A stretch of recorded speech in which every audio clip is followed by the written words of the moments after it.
Բարև ձեզ սիրելի հայրենակիցներ, ձեզ հետ է Էդվարդ Անտինյանը։ Այսօր ապրիլի 24-ն է 2026 թվական։ Ասելով ապրիլի 24, այսօր հայոց մեծ եղեռնի, հայոց ցեղասպանության 111-րդ տարելիցն է։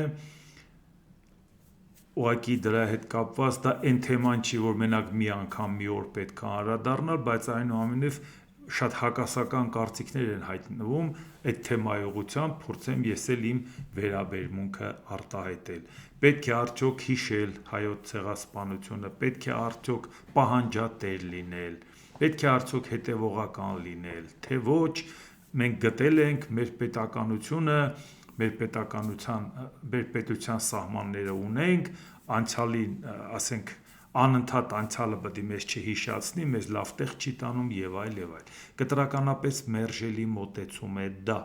որովհետեւ 1939 թվականի օգոստոսի 22-ին գեներալիտետի հետ հանդիպման ժամանակ բարձրագույն սպայական կազմի հետ Ադոլֆ Հիտլերը փառացիորեն արտահայտեց, որ գնացեք, սպանեք, գրավեք, ամեն ինչ արեք, ով է հիմա հիշում հայոց ցեղասպանությունը։ Այսինքն Ադոլֆ Հիտլերը մեղադրում էր աշխարհին, որ դուք ձեր մոռացությամբ հիմք եք տալիս նոր ոճրագործության։ Կարող էր ինքը այդ ոճրագործությունը աներ ու նույնիսկ դա չբացատրեր հայոց ցեղասպանությունը մոռանալով։ Ուղղակի ասեր, գիտեք ինչ, Լեհաստանն իրան լավ չպահեց, հարձակվեց մեզ վրա, այդ բոլոր պրովոկացիաները մենք գիտենք, բայց ինքը արդարացում գտավ։ Աշխարհի լռությունը տալիս է հիմք նոր ցեղասպանությունների, ոգևորումը ագրեսորին, օկուպանտին։ Եվ պատահական չէ, որ օգոստոսի 23-ին ստորագրվեց Մոլոտով-Ռիբենտրոպ պակտը Խորհրդային Միության եւ Գերմանիայի միջև, որով բաժանեցին Եվրոպան։ Գաղտնի պակտով հստակ գրեցին սա նրան։ Եվ սեպտեմբերի 1-ին սկսվեց երկրորդ համաշխարհային պատերազմը։ Այսինքն սա ինչի է մասին է վկայում։ Եթե դու չես հիշում, եթե պահանջատեր չես, եթե ագրեսորի նկատմամբ վերաբերմունք չունես, դու հիմք ես ստեղծում նոր ագրեսիայի եւ արդյունքում քո անտարբերությամբ դառնում ես մեղավոր։ Ակնհայտ է, եթե նույնիսկ մենք դա չասենք, աշխարհը ցույց է տվել, որ երկրորդ համաշխարհային պատերազմի սկսելու շարժառիթ, առիթ, պատճառ ոգևորությունը եղել է նրանից, որ այս աշխարհը ցեղասպանությունը մոռանում է։ Այս աշխարհի հետ կարելի է վարվել այնպես, ինչպես ունես հնարավորություն։ Եվ պատահական չէ, որ երբ որ մենք խոսում ենք հայոց ցեղասպանության մասին ու մտածում ենք, ասում ենք դե լավ, աշխարհը ինչի է անտարբեր դրա նկատմամբ, այնպես չի որ անտարբեր է, բայց շատ մեծ կարևորություն ունի, թե ի վերջո մենք լինելով փոքր պետություն, մենք, որ մեզ թվում է, թե աշխարհի ուշնումիտքը մեր վրա է կամ քունները չի տանում մեր մասին մտածելով։ Իսկ մենք աշխարհում համանման կատարված բաների նկատմամբ ինչպիսի վերաբերմունք ունենք։ Եթե մենք առաջինն է մեր մոտ եղել, հետո է եղել հрьяաներինը, հետո մյուսներինը, որի մասին խոսում են, բայց երբ որ մենք օրինակ ենք բերում, աշխարհին կարողանում ենք ասել, որ այո, մենք հիշում ենք այն ինչ որ տեղի է ունեցել հետագայում, դա լինի հոլոկոստը, ու պետք չի մտածել, դե եթե իրանք մերը չեն ճանաչում, մենք իրանց են չի ճանաչենք։ Հարցը նա չէ մենք կճանաչենք թե չէ, հարցը նա է, որ իրանք իրանց հարցը լավ էլ լուծել են, իրանցը ճանաչել են, փոխհատուցում էլ տվել են, այդ մեզ է պետք, որ մերն էլ ճանաչեն եւ զուգահեռ անցկացնենք։ Եթե դուք 15 թվականի ցեղասպանության նկատմամբ պատշաճ վերաբերմունք ունենայիք, ձերը գուցե եւ տեղի չունենար, որովհետեւ ձերը տեղի է ունեցել այն Հիտլերի ձեռքով, որն ասել է ով է հիշում հայոց ցեղասպանությունը։ Ակնհայտ է։ Իսկ մենք մեր աչքի առաջ կատարված, ավագ սերունդի աչքի առաջ կատարված 1975-79 թվականներին Կամբոջայի Պոլ Պոտի եւ Յանգ Սարիի կողմից մոտավորապես 3 միլիոն մարդ սպանելը երբևիցե հիշում ենք։ Շատ դեպքերում մարդիկ ասում են, դե լավ էլի ինչի հետևից եկենք մեր դարդը լացենք, բա մեր դարդն ենք լացում։ Եթե դու դա չես հիշում, եթե դու դա չես հիշեցնում, ոնց ես մտածում, որ որևէ մեկը պետք է հիշի քո ցեղասպանության մասին։ Եթե 1994 թվականին մեր աչքի առաջ Ռուանդայում իշխանության եկած խուտուները սպանեցին տուտսիներին, տարբեր հաշվարկներով մինչև 1 միլիոն մարդ, երկրի բնակչության 20%-ը 100 օրվա ընթացքում, եթե մենք դա չենք հիշում, ոնց ենք ուզում մեկ ուրիշը, եթե մեզ է պետք, որ մերը հիշեն, եթե մենք ուզում ենք մեր խնդիրները աշխարհի վզին դնենք, գոնե պետք է կարողանանք, չէ, աշխարհի խնդիրների մասին խոսենք ու ներկայացնենք, մաս կազմենք այդ աշխարհի խնդիրներին ու այդ խնդիրներին, որպեսզի մարդկանց ասեն, մարդը հասկանա, որ դա համաշխարհային խնդիրներ է եւ աշխարհի չկա տենստեղ, որի խնդրը մեզ չի վերաբերվում։ Եվ ստեղ մեկ ուրիշ հարց էլ կա, Սփյուռքի հետ կապված եւ Հայաստան պետության հետ կապված մի քիչ մոտեցումները տարբեր են։ Սփյուռքում մարդիկ գնացել են ցեղասպանության զոհերի հարազատները, ժառանգները տարբեր երկրներ են գնացել, ապրել են մեծ դժվարություններով ճանապարհ են անցել, բայց հիմա շատ-շատերը իրենց տեղը գտել են, այդ երկրի քաղաքացիներ են, նրանց արդեն պապերն են, տատերն են եղել արդեն այդ երկրի քաղաքացի, արդեն նրանք լիարժեքորեն ինտեգրված են այդ երկրներում, նորմալ ապրում են, օգտվում են այդ երկրների բարիքներից եւ խնդիրը այլ է։ Պետք է հիշել ցեղասպանությունը, իհարկե, բայց միայն այդ հիշողությամբ սփյուռք պահել չի լինելու։ Ժամանակի ընթացքում գալիս է նոր սերունդ, որը բավական հաջողակ մարդիկ են եւ նրա համար այնպես չի, որ անընդհատ հիշացնեն, որ մենք թույլ ենք եղել, մեզ կոտորել են եւ այլ եւ այլ։ Պետք է ունենանք ավելի կարևոր ծրագիր, որի արդյունքում, այսինքն որ աշխարհի որ հատվածում էլ լինի, հայը մտածի, որ սա համայն հայության հայրենիքն է եւ եթե մենք հզոր ուժեղ պետություն ունենայինք, մեզ չէին կոտորի։ Այսինքն էլի խոսենք ցեղասպանությունից, բայց նպատակ դնենք աշխարհի հայության առաջ պահպանել այս հայության մերանը։ Սա աշխարհագրական տարածք չէ, որտեղ հնդիկը պակիստանցին իրան շատ լավ ազգում, որովհետև իրան ձեռնտու է աշխատավարձը, իր երկրում ավելի քիչ էր ստանում, իսկ մեզ էլ քանի որ ձեռնտու չի, բռնենք գաղթի ճանապարհ, գնանք ուրիշ երկրում պակիստանցի աշխատենք։ Սա համայն հայության հայրենիքն է ու պետք է ամեն գնով դա պահել, հայության մերանն է, որովհետև քանի կա Հայաստան պետությունը, Սփյուռքը ունի հայրենիք, նա լրիվ այլ կերպ է աշխարհի հետ հարաբերվում, նա անտուն անհայրենիք չի, նա ունի հայրենիք, ուղղակի կյանքի բերումով ինչ որ լավ կամ վատ առիթներով մարդը ապրում է դրսում, բայց նա գիտի, որ ինքը այդ տունը ունի, այս հայրական օջախը իրանն է եւ ամեն օր նա մտածելու է ինչ անի այդ օջախի բարգավաճման համար։ Եվ միևնույն ժամանակ նաև հետևողական լինի, որ այո հիշացնի, որ մեր ազգի հետ այդպես են վարվել եւ մինչեւ հիմա չեն զղջացել դրա համար։ Այսինքն եթե մենք չտանք այդ կոդը, որ մենք դրսում ապրելով առավոտից երեկո մտածում ենք Հայաստան պետության մասին, միայն պահել նրանով, որ ցեղասպանության մասին համախմբվենք մարդկանց, դա այլևս գնալով իրատեսական չի։ Իսկ եթե կմտածես ուժեղ պետություն ունենաս, նաև պահանջատիրությունդ կունենաս։ Իսկ Հայաստան պետությունը, այո, պետք է իմանա նաև, եթե նույնիսկ չհամարենք, որ դա մեր պետության արտաքին քաղաքականության մաս է, թեպետ հարց է ծագում ինչու պետք է չլինի։ Եթե նույնիսկ դա էլ չլինի, ապա մեր հասարակական ակտիվությամբ ու ամեն ինչով մենք դա պետք է այդ հարցը տակ պահենք, որովհետև չմոռանանք, որ 1970 թվականին, երբ որ Գերմանիայի Դաշնային Հանրապետության կանցլեր Վիլի Բրանդտը, որը Լեհաստանում գնաց եւ ծնկաչոք ներողություն խնդրեց հայրյաներից, այդ ժամանակ 70 թվականին Իսրայելը այն հզոր պետությունը չէր, որ մենք մտածեինք, որ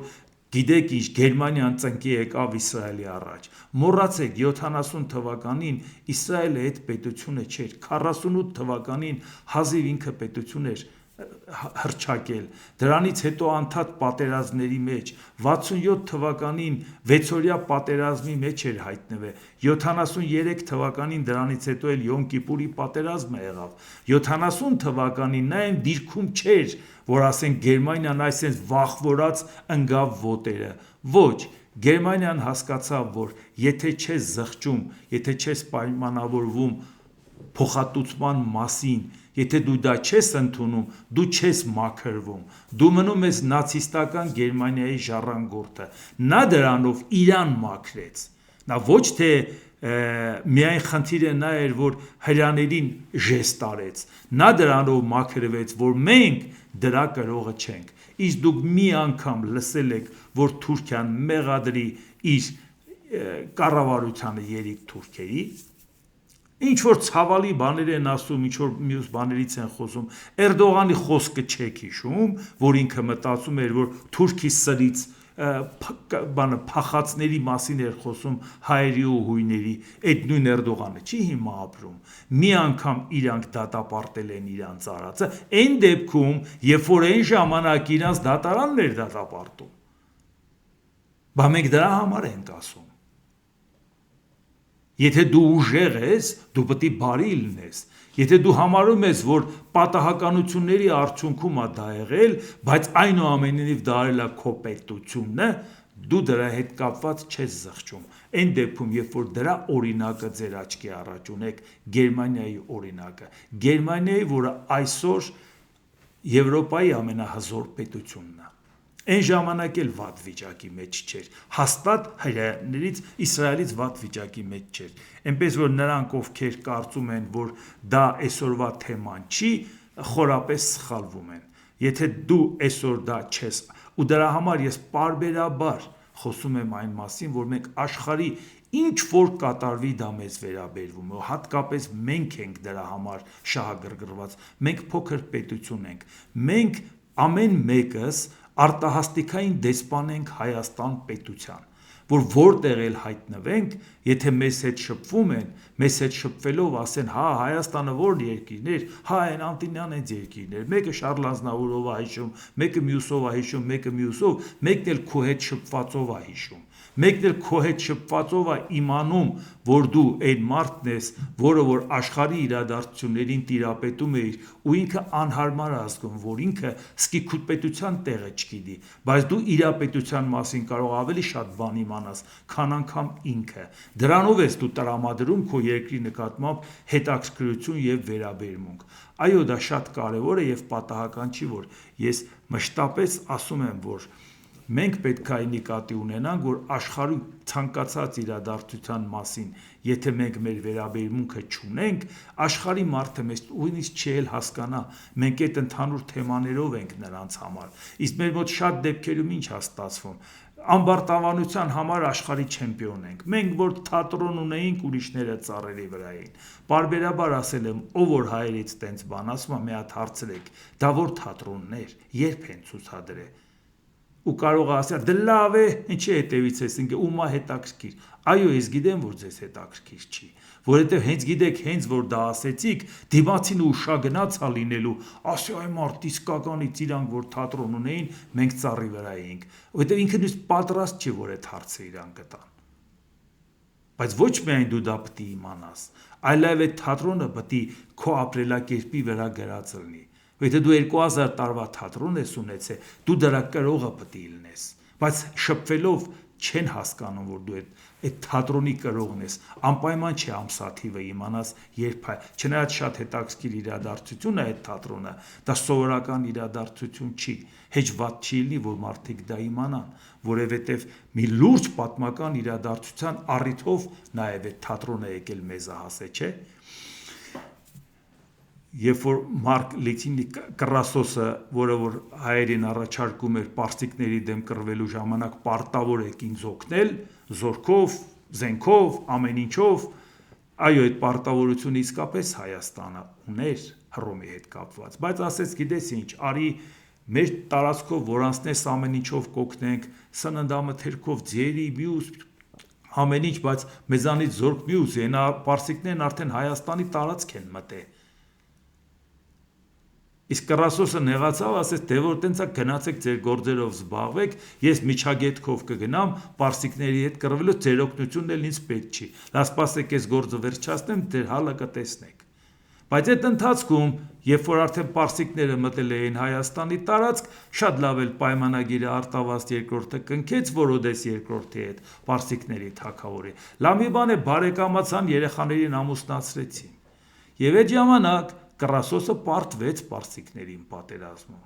Եվ պարսից զորավար Սուրենը Կռասոսի գլուխը ուղարկեց Արտաշատ։ Եվ դա հենց բցրեցին թատրոնի ժամանակ, իրա թագավորի մոտ բերեց, բայց բարեբախտաբար թագավորը հայոց թագավորի հյուրներ եւ արդյունքում ստացվեց, որ Կռասոսի գլուխը բերեցին Արտաշատ 53 թվականի գարնանը մեր թվարկությունից առաջ։ Այնպես որ դա լուրջ պատմական իրադարձության մասին է խոսքը, իսկ թատրոնը Եվրիպիդեսի Բաքոսուհիներն էր։ Այնպես որ ինչի եմ ասում, մենք շատ անելիք ունենք, որ մեր երկիրը աշխարհին ներկայացնելու համար աշխարհի իրադարձություններին լրջորեն տիրապետենք։ Իսկ հիմա նայենք ինչ էր կատարվում։ Ադրբեջանի արտգործ նախարարությունը անդրադառնալով 3 Թուրքիայի դրոշն այրելուն գրել է. Կոչ ենք անում Հայաստանի կառավարությանը պատասխանատվության ենթարկել այդ գործողությունները կատարած անձանց։ Մենք խստորեն դատապարտում ենք ապրիլի 23-ին Հայաստանի մայրաքաղաք Երևանում կազմակերպված ջահերով երթի ժամանակ թուրքական դրոշի այրումը։ Հայաստանի կառավարությունը պետք է ժամանակին կանխեր նմանատիպ արշավը, որն էթնիկ հողի վրա արմատացած ատելության մարմնավորում է, եւ ձեռնարկեր անվտանգության համապատասխան միջոցներ, լիովին անընդունելի է նման գործողությունների վրա աչք փակելը, քողարկելով ժողովրդավարական նորմերով, հավաքների ազատությամբ եւ կարծիքի ազատությամբ։ Նման գործողությունները, որոնք շարունակում են մնալ Հայաստանում ռևանշիզմի եւ էթնիկ ատելության վրա հիմնված ֆաշիստական մտածողության բացահայտ դրսևորում, պետք է դատապարտվեն եւ կանխվեն միջազգային մակարդակով, ասված է հայտարարության մեջ։ Իհարկե Ադրբեջանը նման հայտարարություն մինչև հասցներ աներ, արդեն Հայաստանի տարբեր տրամաչափի պաշտոնյաներ արդեն իրանք դատապարտել էին այդ իրադարձությունը, չէ, վարչապետը, պարլամենտի նախագահը, դե որ իրանք տես դատապարտեն, ինչ մնացել Ադրբեջանի, որ չանի։ Խնդիրը այստեղ այլ հարթության վրա նայենք։ Ես անձամբ որևէ պետության դրոշ այրելը չեմ համարում, որ ինչ-որ մի եսիմիջ իրադարձությունը կարևոր անպայման անելու քաղաքական ճաշակի հարց է, բայց ես դրան երբեք կողմնակից չեմ եղել, չեմ էլ մասնակցել, չեմ էլ մասնակցի, բայց չեմ էլ դատապարտել ու չեմ էլ քննադատել։ Այդ մարդկանց խնդիրն է, իրանք այդպես են խնդիրը պատկերացնում։ Վերջ, ոչ ավելի։ Բայց երբ որ ներկայացում է այնպես, որ իրանք ինչ-որ մի բան անում են, որը խանգարում է խաղաղության պայմանագրին, լուրջ եք ասում։ Այսինքն Ադրբեջանը ընդդիմության հետ է խաղաղության պայմանագիր ստորագրելու։ Այսինքն երբ որ մենք ասում ենք, որ Հայաստանը ոչ բարով ժողովրդավարական երկիր է, նշանակում է, որ այդ երկրում ցանկացած ընդդիմադիր ինչ անի, Ադրբեջանը պետք է մեզ պատերազմ հայտարարի։ Պետք է ասի, բա թե երկրում ինչ է կատարվում։ Մեր երկրում ընդդիմությունը կատարում է ինձ, ինքը օրենքով չի արգելվում։ Այսինքն Թուրքիայի խորհրդանիշը այրելը քրեորեն հետապնդելի արարք է, որ Ադրբեջանը մեզանից պահանջում է։ Ինչ է պահանջում։ Անկախ նրանից ում դուր կգա, ում դուր չի գա։ Պետությունը ինչով է դա կանխելու, ո՞նց է կանխելու դա։ Հա, կարելի է մեկը ասի ընդունելի է, մեկը ասի ընդունելի չի։ Առանձնապես դրա մեջ որևէ բան չկա։ Բայց ինչպես տեսնում եք, խնդիրը հենց մերոնք են դրա մեջ։ Այն էլ հեռու գնացող եզրակացություն, խաղաղության փաստաթղթին դուք վնասում եք։ Այսինքն ստացվում է մեր երկրում ով ինչ անի, այդ խաղաղության պայմանագիրը տեղի չունենալու եւ մեղավորը լինելու է նա, թե չեք կարողանում հասնել նրան, որ այդ խաղաղության պայմանագիրը ոչ միայն ստորագրեք, այլև դա մեր համար երաշխիք լինի, որ մեզ իսկապես խաղաղություն եք բերել։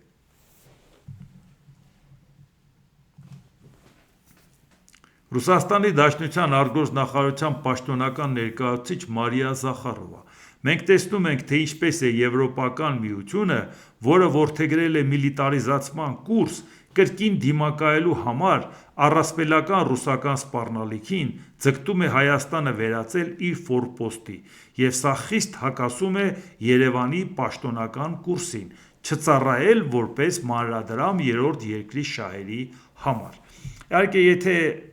չօգտագործեր ֆորպոստ արտահայտությունը, այսքան ծանր չէինք տանի, էլի, բայց թարսի պես հիշողությունից վատ չեմ, ոչ մի կերպ չի ստացվում էլի այդ հիշողությունը ջնջել։ 2004 թվականի դեկտեմբերի 15-ին Ռուսաստանի Պետդումայի նախագահ Բորիս Գրիզլովը Հայաստանի ազգային ժողովի նախագահի կողքը նստած ասում էր, որ Հայաստանը Ռուսաստանի ֆորպոստն է, և նա էլ երջանիկ ժպտում էր, որ իհարկե մեծ հպարտություն էր ապրում մեր ազգային ժողովի նախագահը, որ մենք Ռուսաստանի ֆորպոստն ենք, Ռուսաստանի սահմաններն ենք, պարոն Ռուսաստանի կազմում էլ չենք։ Եվ այդ ժամանակ Հայաստանի նախագահն էր Ռոբերտ Քոչարյանը։ Նրանք, ովքեր հիմա ճղում են, թե Ռուսաստանի հետ մենք գործընկեր ենք եղել, ժողովուրդ եկել են ձեր տան մեջ, ասում են դուք ֆորպոստ եք, ինչ գործընկեր, իսկ ձեր ծպտունը դուրս եկավ։ Գրիզլովին մեկը ասեց, ընկեր ջան, այդ ինչ ես եկել մեր տանը սենց բաներ ասում, ով ա քեզ ասել, որ մենք քո ֆորպոստն ենք, դուք տենց բան լսել եք, չեք լսել, չէ։ Չեք լսել ոչ ազգային ժողովի նախագահից այն ժամանակվա, ոչ էլ այն ժամանակվա նախագահից, որը Պուտինի ինգերն էր։ Գիտենք ինչ կարգի ինգեր ես, այն կարգի ինգեր ես, որ Պուտինի աշխատողը գալիս է քո երկրում, ասում է, որ դու մեր ֆորպոստն ես։ Այդ ձևի է ձեր ընկերությունն եղել, միակողմանի, Հայաստանի շահերի ստորադասման հաշվին։ Ու երբ որ այսօր Եվրոպային են մեղադրում ֆորպոստ դառնալու, Եվրոպայի 27 երկրներից որ մեկն է ֆորպոստ։ Որ մեկն է, որ մենք էլ մյուս ֆորպոստը ելնենք։ Եվրոպան ինչ-որ սահմաններ ունի, չէ, մենակ Հայաստանը չի, չէ։ Հայաստանն Եվրոպայի հետ սահման չունի։ Ոնց է դառնալու ֆորպոստ։ Ինչ լոգիկայով է դառնալու, կամ ում դեմ է դառնալու, կամ Եվրոպայի միության անդամ երկրները, որ իրանց քվեարկությամբ կարողանում են վետո դնել, այդ Ռուսաստանի ֆորպոստն է Եվրոպայում։ Ոչ թե Եվրոպայի ֆորպոստը Եվրոպայից դուրս։ Այս ամեն ինչը, որ ասում են, բա ով պետքա բացատրի, ասի, մի հատ նայեք ձեզ, մի հատ տեսեք ինչով եք զբաղված, նոր որոշեք ուրիշներին անուն դնել, էլի, Եվրոպայի ընտանիքի անդամ դառնալը հայ ժողովրդի ցանկությունն է, ոչ մեկը մեզ չի պարտադրում։ Մենք հերիք չի պետք է ուզենք, մի բան է պետք է այդ նորմատիվներին համապատասխանենք, մի բան է պետք է այդ ուղղությամբ քայլեր անենք, մեր ներքին օրենսդրությունը հազարով մի բաներ փոխենք, ընդունենք, մոտեցնենք, որ նոր կարողանանք անդամ դառնանք։ Իրանք մեզ չեն խնդրում, որովհետև ոչ էլ եկել են գրավել, ուղղակի առաջարկել են, որ այո, պատրաստ ենք ձեզ ընդունել։ Այդ մենք զոռով գնում ենք ֆորպոստ ենք դառնում։ Մեր կամքով, մեր խնդրանքով իրանք էլ չեն ընդունում, սենց ասում են, չէ, այս ֆորպոստ դառնալու նորմատիվներին չեք համապատասխանում, Ժորժ ջան, ամոթ է, էլի, գոնե դուք միասեք, էլի, որտեղ մենք այդ ամեն ինչը մեր վրա զգացել ենք, այդ ամեն ինչից զզվել ենք, ուզում ենք ձեզանից պրծնենք։ Մի հարցեր, Բարգավաճ Հայաստան կուսակցության առաջնորդ Գագիկ Ծառուկյան, ԲՀԿ-ի վարչապետի թեկնածուների թիվը չի ավելացել, 4-ն են։ Հարցին պնդում է, որ որևէ պարագայում Ռոբերտ Քոչարյանին վարչապետ չի ընտրի ԲՀԿ-ն։ Ծառուկյանը պատասխանեց. ես ասել եմ, Ռոբերտ Քոչարյանն էլ է ասել, որ առաջինը կլինի, շատ ձայն կտանի, նա էլ կորոշի։ Ճշտող հարցին, որ ես ասացի, դուք պատրաստ եք ընտրել ամենաշատ քվեստացող ընդդիմադիր ուժի թեկնածուին, ԲՀԿ առաջնորդն արձագանքեց. ես ասացի, հների հետ գործ չունեմ, գործողների հետ գործ չունեմ։ Այսինքն, հների հետ գործ չունեմ, այդ ուզում ասի, դա Քոչարյանն է։ Գործողների հետ գործ չունեմ, Նիկոլ Փաշինյանն է, բայց ով է իրանցից Սամվել Կարապետյանին հին համարում։ Սամվել Կարապետյանը լրիվ նոր Ռուսաստանից եկած գործիչ է։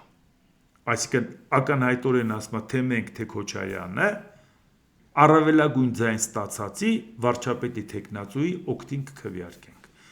ակնհայտորեն ցույց տալով, որ դա Սամվել Կարապետյանի թեկնածու է, ոչ թե Սամվել Կարապետյանը, որտեղ սահմանադրությունը նրան այդ հնարավորությունը չի տալիս։ Դե դրա համար ժողովուրդ ջան, հերթական անգամ, այ հիմա տեսնում եք, ավելի պարզ մարդիկ ոնց բացատրեն։ Եթե այս մարդիկ 3 ուժով կարողանան հայտնվեն խորհրդարանում, եթե դուք հիասթափվեք եւ ընտրությունների չգնաք, ասեք մեկը կռիվ է գնում այս իշխանության եւ այդ ռուսամետ ընդդիմության, մեզ հետաքրքրություններ չունենք, այլ ընտրանքին էլ եթե ձայն տանք, կարող է իրանք չանցնեն, իմաստը որն է գնանք ձայն տանք, այսինքն դուք քվեարկում եք, որ այս 3-ը միավորվեն եւ կառավարություն ձևավորեն։ Ու պետք չի ուրիշի վրա գցել։ Դա դուք եք այդպես քվեարկում։ Եթե դուք դա չեք ուզում, դրան մի ձև կա՝ գնալ եւ ընտրել։ Եվ գնալ ընտրել այն ուժին, որը կատեգորիկ կերպով ասում է, չենք միանալու ոչ նրան, չենք միանալու ոչ նրան։ Այսինքն առավելագույն ձայն ստանալու պարագայում խախտում ենք, խառնում ենք այս երկուսի խաղաքարտերը, ոչ մեկը մեծամասնություն չի ունենա։ Առաջինը ծանրակշիռ ձայնի դեպքում իրանց ձայները 50% եւ ավելի չի լինի, երկրորդ մեծ մասնակցության պարագայում ակնհայտորեն իրանք չեն կարող 50%-ից ավել ձայն ունենալ, որտեղ իշխանության ռեսուրսը 50%-ի չի, ընդդիմադիր ռեսուրսը նույնիսկ 3-ը միասին 50% չի, ցածր մասնակցությունը նրանցից մեկին կդարձնի 50%, որտեղ այդ գործակիցներով կբազմապատկվի եւ նրանց 30%-ը կդառնա 50 եւ ավելի։ Այսինքն այդ пассивությունը եւ հստակ ձևով չգնալ եւ ձայն չտալ, այլ ընտրանքի, որ ոչ նրա հետ է, ոչ նրա հետ, հենց ապահովելու է, որ նրանցից որևէ մեկը ընտրվի։ Եթե դուք դրա հետ համաձայն չեք, ոնց եք դա կյանքի կոչում ձեր пассивությամբ։ Կամ շատ-շատերին ասում են, դե լավ ամեն ինչ որոշված է, ով չգիտի իմաստը որն է։ Հարցնում ենք ամեն ինչ որոշված է, հիմա ով է։ Փաշինյանը, թե այն 3 ռուսամետները, դե ինքը չգիտի հաստատ որն է։ Բա ինչ է որոշված, եթե որոշված չի։ Եթե որոշված է, հենց հիմա գրի ստորագրի։ Գրի ստորագրի, ասա հունիսի 7-ից հետո կնայեք։ Ամեն ինչ որոշված է, հաղթելու է Փաշինյանը։ Ամեն ինչ որոշված է, հաղթելու է ռուսամետ։ Դուք էլ գիտեք, որ դա որոշված չի։ Ու դրա արդեն նշանակում է որոշողը դուք եք։ Եվ դրա համար ձեզ պարզ հանգիստ ասում ենք. գնացեք եւ այո, ընտրեք Հայաստանի շնորհապետական կուսակցությանը, որի ղեկավարն է Գուրգեն Սիմոնյանը, եւ մեր վարչապետի թեկնածուն, եւ ես էլ ներգրավված եմ այդ կուսակցության ընտրացուցակի մեջ, զբաղեցնում եմ երկրորդ պատվավոր հորիզոնականը եւ ձեզ առաջարկում եմ իմ անձնական օրինակով ցույց եմ տվել, երբ որ ասում եք, որ բաում կարելի է ընտրել, ոչ մեկին չենք տեսնում, ես իմ օրինակով ասել եմ, որ տեսնում եմ այդ ուժին, տեսնում եմ այդ ուժի ղեկավարին եւ անընդհատ ամեն անգամ ասել, որ գիտեք ինչ, բա իրա փորձառությունը, բա այս կողմ, բա այն կողմ, ես առաջի անգամ եմ մտածում, որ այնքան է մակարդակը իջել պետական կառավարման, որ գիտնականի փորձառությունը մեր մոտ փորձառություն չի համարվում։ Հա, բա ո՞րն եք փորձառություն համարում։ Քուչեքից իշխանության գալը։ Տարիքն էլ երիտասարդ է։ Այդ տարիքում Թեոդոր Ռուզվելտը դարձավ Ամերիկայի Միացյալ Նահանգների նախագահ։ Երբ որ Ուիլյամ Մակկինլիին սպանեցին, ինքը փոխնախագահ էր։ Մի տարի դրանից մեծ Ջոն Քենեդին ընտրվեց Ամերիկայի նախագահ։ Այսինքն Ամերիկա ղեկավար կարելի է այդ տարիքում, Հայաստանի վարչապետ չի կարելի այդ տարիքում։ Այս ինչ նորություններ է, ժողովուրդ ջան, պետք չէ էլի գոնե ձեզ խայտառակեք, մի քիչ ուրիշ հարմար առիթ գտեք ասելու։ Դրա համար ժողովուրդ ջան, ես ձեզ ասում եմ եւ նաեւ շատ կարեւոր է ձեր աջակցությունը, ձեր մասնակցությունը, ոչ միայն ալիքին, որովհետեւ տեսնում եք, որ էս ունենք, էս ռեսուրսը ունենք, մի քանի էս կարգի հնարավորություններ ունենք։ Իրանց նման ֆանտաստիկ ռեսուրս չունենք։ Եվ դրա համար եթե հավանում եք, սեղ մեկ լայք կոճակը, բաժանորդագրվեք Էդվարդ Անտինյան YouTube-յան ալիքին, սեղ մեկ զանգակ կոճակը, գրեք մեկնաբանություններ, գրեք հարցեր, դիտեք, ամեն ինչը տարածեք, Եվ ձեր մոդիկների միջոցով այդ չեմ վերջացրել, շարունակում եմ, այդ ուղղակի ընթացքում ասեցի, եւ ամենից կարևորը, իհարկե, եթե նրանք ովքեր ցանկություն ունեն ալիքին աջակցեն, դա էլ կարող եք, նյութի նկարագրական մասում կա բոլոր հնարավոր տարբերակները, բանկային փոխանցում, արագ փոխանցում, քարտային փոխանցում, իդրամի փոխանցում, PayPal, Patreon եւ այլ եւ այլ, բայց բացի դա, որ դրանով ձեր աջակցությամբ մենք կկարողանանք ավելի շատ գործ անենք, շատ ավելի կարևոր է, որ կապ հաստատեք Գուրգեն Սիմոնյանի գրասենյակի հետ, շատ ավելի կարևոր է, որ եւ կազմակերպական հարցերում էլ ձեր օգնության կարիքը կա եւ նաեւ ֆինանսական ձեր աջակցության հարցերում կարիքը կա, մենք լի ենք վճռականությամբ, որ մեր նույնիսկ համեստ ռեսուրսներով կարողանանք այդ հարցերը լուծենք եւ ի վերջո դուք գիտեք, որ դուք այս process-ի խաղացողն եք, սա ձեր ծրագիրն է, սա մեր ծրագիրն է, սա ձեր երեխաների ապագայի ծրագիրն է, մենք մանդատ չենք գնում ձեզանից, որ հետո որոշենք հարբար մեկի վրա վաճառենք, մեր ծախսերը հանենք, այդ մանդատը ձեր ձայնով եւ ձեր աջակցությամբ ենք մենք ստանալու եւ պարտավոր ենք ձեզ հաշվետու լինել եւ ձեզ ասել, որ այդ մանդատը մեզ չի պատկանում, այդ մանդատը ձերն է, որովհետև դուք եք ասել ինչով օգնենք, որ այդ մանդատը ստանաք եւ դուք ձեր ձայնով, ձեր քվեարկությամբ եւ ձեր ֆինանսական աջակցությամբ եք օգնել։ Թող նրանք մտածեն, որ ամեն մանդատի համար միլիոններ են ծախսում, դե պետք է ծախսը հանեն, գնան սրա նրա հետ առևտրի նստեն։ Մենք այդ խնդիրը չունենք։ Դուք մեզ տենց բան չեք լիազորել եւ ձեր շնորհիվ, ձեր աջակցության շնորհիվ մանդատ ստանալու դեպքում մենք որևէ բարոյական իրավունք չունենք դա հանենք առևտրի։ Տեղից որ մենք այդ բարոյականությունը չունենք, դա հարցի մի կողմն է, բայց դա մեզ չի պատկանում ամենապարզ ասած ձևով։ Եվ դրա համար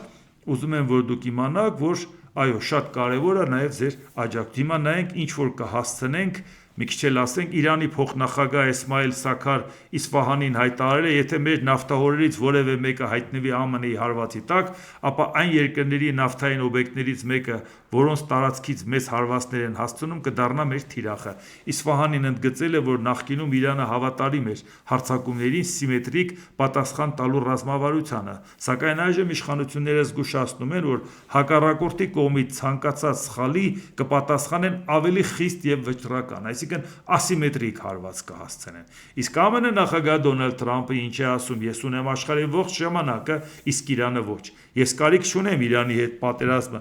հնարավորինս շուտ ավարտելու, Իրանի նավատորմը ծովի հատակում է, նրա ռազմաօդային ուժերը ոչնչացված են, նրա հակաօդային պաշտպանությունը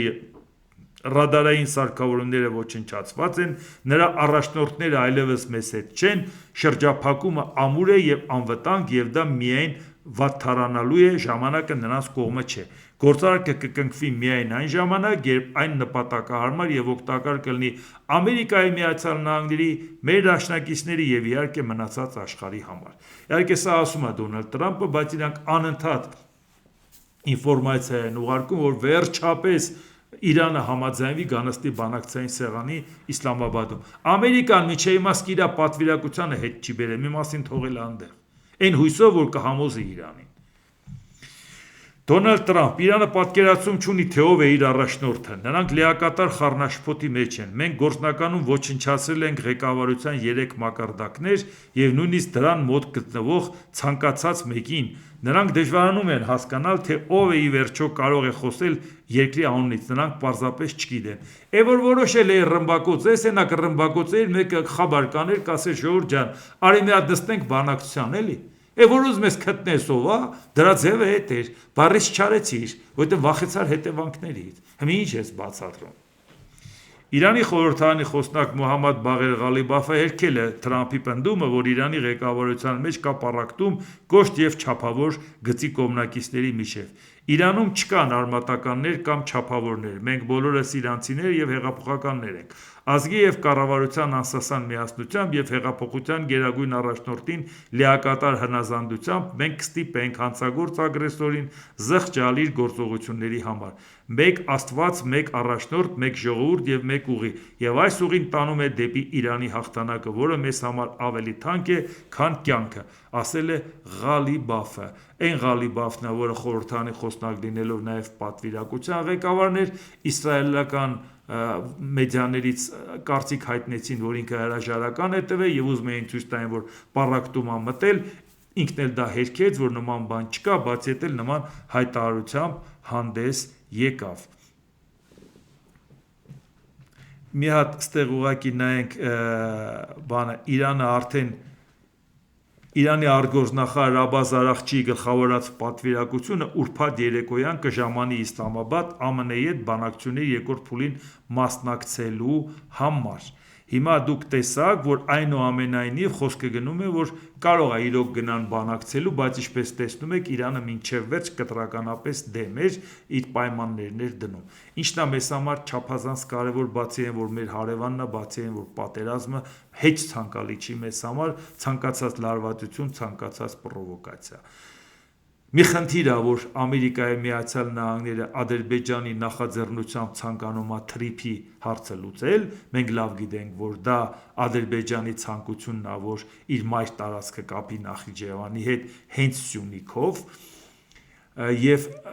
99 տարով Ամերիկայի վերցնելը Ադրբեջանի համար հիմք է, որ իրանք ամեն ինչ կանեն, մի քիչ Հայաստանի դիրքերը այդտեղ պակասացնեն, ինչքան ուզում է Հայաստանի ինքնիշխանության տարածքում լինի, բացի այդ իրանք հույս ունեն խաղաղության պայմանագրից հետո ադրբեջանցիներին բերեն հիմնականում Մեղրիում բնակեցնող, իսկ վաղը մյուս օրը ցանկացած պրովոկացիայի դեպքում զորք մտցնեն այդ հարցը լուծեն։ Այդ դա է պատճառը, որ այսքան տարի ձգում է Ադրբեջանը, կարող է Իրանի տարածքով ինքը միանա Նախիջևանին, բայց ինքը այդ տարբերակը, որ անգամ Իրանն ասում է ընդամենը ամեն կողմից մի 2 կիլոմետր ավելանալու, պատրաստ են մին փողով սարքել, բայց իրանք ձգում են ինչի համար, որտեվ իրանք գիտեն, որ եթե Իրանի տարածքով անցան, իրանք պետք է մոռանան Սյունիքը ինչ որ պատրվակով վերցնել։ Իրանն էլ դեմ է, որ Իրան շրջանցեն Ամերիկան գա մի հատ ճանապարհ գցի, որի պարագայում Իրանի տարածքով չանցնի։ Եվ բնական է ինքը դեմ է ալնելու դրան, ու ինչ է առաջանում։ Եվրոպան կցանկանա, որ Հայաստանի հյուսիսով գնա, Ադրբեջանը կապի Նախիջևանի հետ ու գնա Թուրքիա, բայց Ադրբեջանը դրան էլ համաձայն չի, որովհետև նա ասում է ոնց Հայաստանի հյուսիսով որ գնա, ես ոչ չեմ գնալու վերցնեմ այդ տարածքները, ես Սյունիքը համարում եմ, որ ինչ որ մի առիթով Սյունիքը կկտրեմ ու կմիանամ Նախիջևանին։ Սա է հարցը, որ մենք լավ ենք հասկանում, որ քանի այս լարվածությունը կա, իրանական պատերազմի արդյունքում եւ Ամերիկայի Միացյալ Նահանգների կողմից այս հարցը չլուծելը, այսինքն որն է թրիփը տեղից էլ մեզ համար բարենպաստ ծրագիր չի, բայց թրիփի բացակայության պարագայում մենք դեռ չենք լուծել այն հարցը, որ Ադրբեջանը չմտածի, որ այդ հարցը կլուծի ուժով, որովհետև Նիկոլ Փաշինյանը բացատրում էր, որ թրիփը մենք համաձայնվել ենք, եթե չհամաձայնվեինք, Ադրբեջանը ուժով էր վերցնելու, իսկ եթե հանկարծ թրիփին դեմ եղավ Իրանը եւ կարողացավ կանխել, եւ այդ պարագայում Ամերիկան էլ հետ քաշվեց, դա նշանակում է, որ այլևս մենք պարարթող ենք ստեղծում, որ Ադրբեջանը մտնի ու վերցնի որպես Զանգեզուրի միջանցք, բայց դուք եք դա բացատրել տենց, որ դրանից մեզ փրկելա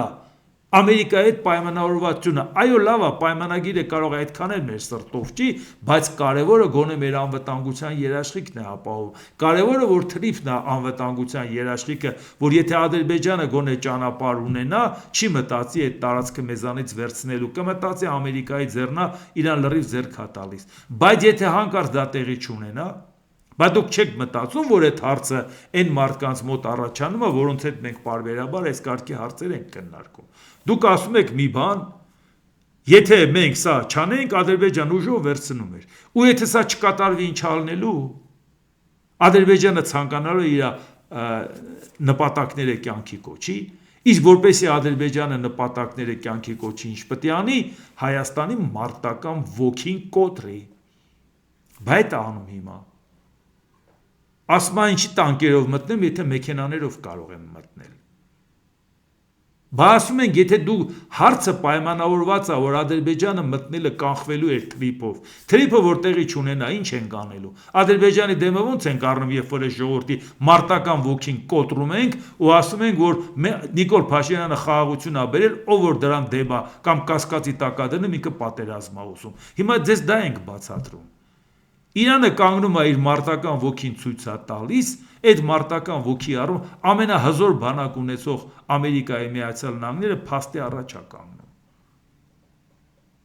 Ուկրաինային համարում են որ մի քանի օրվա կգրավեն, փաստի առաջ կանգնեցին։